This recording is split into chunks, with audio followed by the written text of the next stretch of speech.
শুভ সকাল বন্ধুরা। আমি সকাল সকাল এসে গেছি। দেখো তো আজকে মেঘলা মেঘলা ওয়েদার, রোদ ওঠেনি একদম। তা দাদা আর বাজার যাবে না। তো দেখো দু তিন পিস কাতলা মাছ আছে, 4 পিস ভোলা মাছ আছে, অল্প চিংড়ি মাছ আছে, আর চুনো মাছ মানে ওই মোরলা মাছ যেটাকে বলে ওইটা।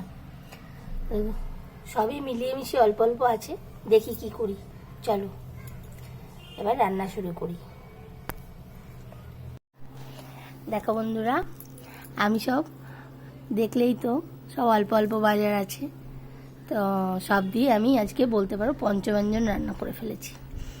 দেখো ভাত রান্না করেছি, ডাল রান্না করেছি, আমার ছেলে এরকম আলু ভাজা ভালোবাসে, আলু ভাজা করেছি, আর এখানে ভোলা মাছের ঝাল করেছি, আর এখানে শীষ চচ্চড়ি করেছি, আর চুনো মাছ দেখালাম, চুনো মাছ আর চিংড়ি মাছ দিয়ে একটা চচ্চড়ি করে ফেলেছি।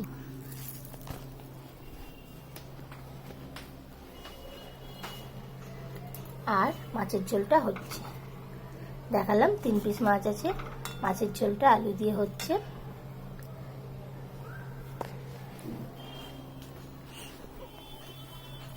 তো বন্ধুরা দেখো, আমি অল্প জিনিস দিয়ে পঞ্চব্যঞ্জন রান্না করে ফেলেছি। সবাইকে শুভ দুপুর। আমার আজকের দুপুরের মেনু কেমন লাগলো বলো। টাটা।